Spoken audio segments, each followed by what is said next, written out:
Hello, everyone. Happy Wednesday. It's an especially happy Wednesday for me because now my vaccination has fully taken effect and I'm all the way covered. And I don't even have time to get into how that makes me feel after so long.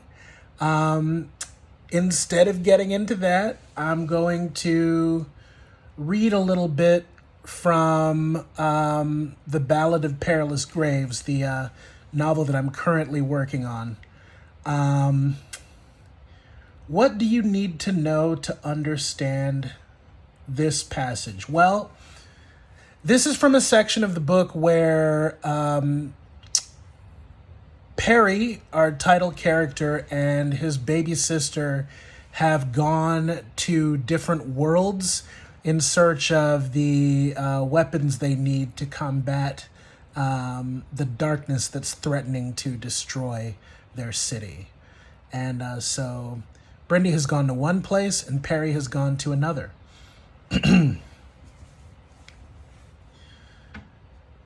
Noor led them through a large, high-ceilinged kitchen and touched a disguised panel on the wall beside the stainless steel refrigerator.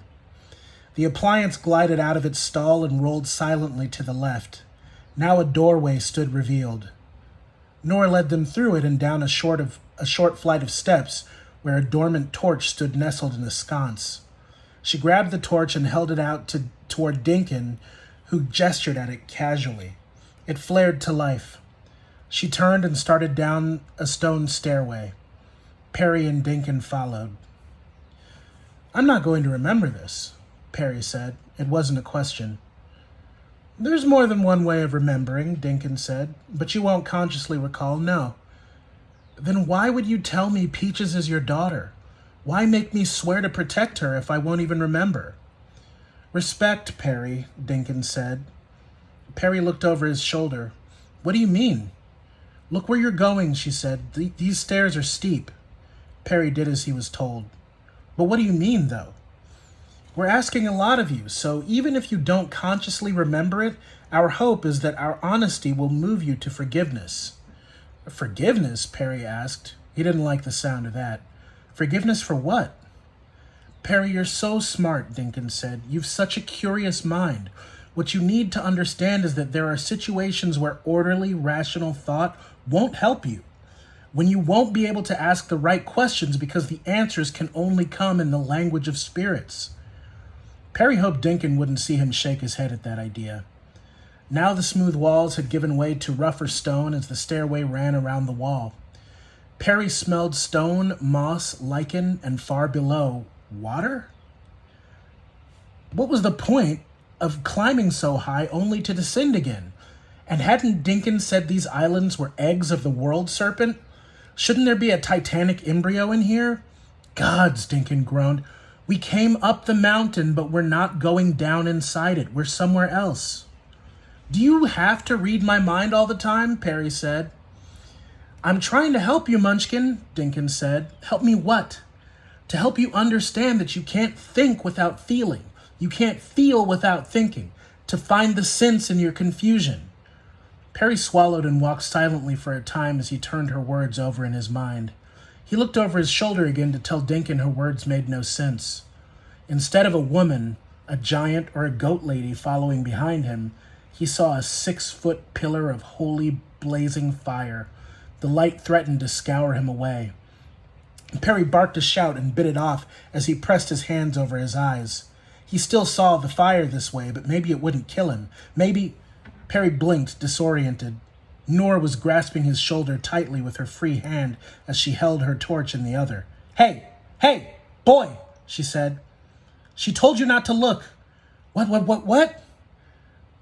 "I don't know where I am," Perry said. "I don't know where I am, and I'm going to die here." "You probably will," Noor said angrily, "unless you can get it together now." "Not all of us are from eternity. I don't have time to wait from now until forever for you to get out of your own way." Perry opened his mouth to ask what Noor had meant by that, but the look in her eye told him it would be a bad idea. Do we She's gone, Nor snapped. You won't see her again. Now come on! Perry wasn't sure how long they descended, but eventually they came to a smooth-edged grotto whose walls and ceiling were encrusted with slime and mineral deposits. The stone landing on which they stood slanted abruptly down into a pool of wine-dark water. Perry kept looking from the pool to Nor's face as she stood holding the torch. He had an idea what was supposed to happen next, but he couldn't bring himself to believe it. "Are there animals in there?" he asked finally. Nor scowled at him for a moment, but then her face softened. "I know this is hard for you," she said finally. "I'm sorry I snapped. Of course you're afraid. Fear is a useful tool most of the time, but people like you..." "People? What?" "Heroes, Perry. Heroes are the ones who push past their fear and do what needs doing." "How?" Nor sighed. I don't know. There are as many ways as there are heroes." "So the thing I'm here for, I have to swim down to get it, don't I?" Nor nodded. "Tell Dinkin I'm sorry," he said. "Tell her I'm sorry I looked, and that I'll keep my word. She knows." Before he could change his mind, Perry turned and ran for the water. He took a big breath, pressed his hands together, bent, dove. Breaking the water sent an electric shock rattling through him, but the water was warm at first. Eyes closed, Perry swam down until the direction stopped making sense to his body. Should he have taken off his shoes? He opened his eyes and saw a glow far below. He couldn't tell whether the light was purple or if its color was neutral and the purple was from the water through which he swam. Something brushed against Perry's thigh and he swam faster. It seemed a bad idea to look around for whatever had touched him. In books and movies, it was always a bad idea. He kicked his legs and imagined he was Prince Namor swimming his way toward a sunken kingdom. A moment, then another, and Perry's lungs began to burn. Now the imp of perverse was with him for sure. It was a little tickling voice at the back of his mind saying, "You're not cut out for this, boy. You're no hero. Just breathe in. Breathe in as deep as you can and drown. Save yourself the misery." Perry gritted his teeth and swam on. The dark voice changed tactics. "How far have you swum by now, do you think? Maybe you can make it down to that treasure chest or whatever it is, but there's no way you'll be able to swim back up. So why don't you just drown? Better to drown than let the dead hands take you." That last thought terrified Perry. He was as frightened as he'd ever been. Alone on an alien world, swimming for his life with no idea how he'd survive. Now the glow below had intensified and Perry wished it hadn't. The water around him was full of severed arms, hands, fingers, writhing and whipping like landed fish. Higher up, only one or two had come close to him, but now they closed in. They grabbed at his jeans, and for every one that lost purchase and fell away, another found a hold and kept it. They pulled at him, slowing Perry's swimming to a crawl. Terror was a bright black globe at the center of Perry's skull. The more he fought to ignore it, the larger it grew. This wasn't fair. It wasn't. How could they ask him to do this? Perry frowned, cocked his head, the grabbing hands and limbs momentarily forgotten.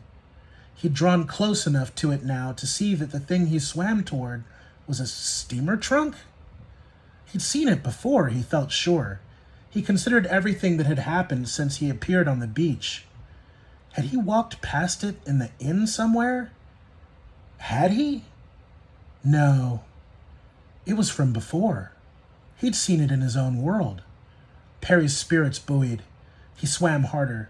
The dead hands still slowed him, but now that he thought about it, he realized that none of them had clamped onto his wrists, his ankles, any part of his actual body. Without thinking it through any further, Perry peeled off his polo shirt and kept swimming even faster now. Within another moment or two, he was flying. He wasn't even moving his arms or legs anymore. Instead, he thrust one fist out before him and held the other at his waist like Superman rushing to the rescue. Perry reached the trunk and struggled to pry it open. He didn't think how badly he needed to breathe. He didn't think about the constrictive pain in his chest, begging to be replaced by anything, if not air, then water. The trunk wouldn't open. Perry's vision had begun to dim, even in the trunk's glowing light. The pressure threatened to rub him away like a pencil drawing under an eraser. Don't breathe in, don't breathe in, don't breathe in, don't breathe in, there's no air. Or, do. Just let it happen. Perry tried to scream. Water rushed into his open mouth. The fingers pulled at his hair now, at his skin. Enraged, Perry punched the trunk's lock as hard as he could. Before he knew what was happening, a powerful suction took hold of him. A rush of frothy water carried him swiftly away, and Perry breathed in, whooping, knowing he'd failed, knowing that this was what it was to drown. He hadn't even found the talisman, the weapon he'd come here to retrieve. So I'll leave that right there. A little bit of a cliffhanger for you. The companion piece to this passage, the section focusing on where Brindy went and what she did, I read that earlier and recorded it on my desktop, but I hated the quality of the recording, so I'm not actually going to put that one up, and I'll go with this for today instead. So anyway, hope you enjoyed that. There's definitely more where that came from. And I'm working away feverishly, polishing it up so that I can turn it into my editor at the end of this month. And I hope all of you are doing great out there. Love ya. Bye.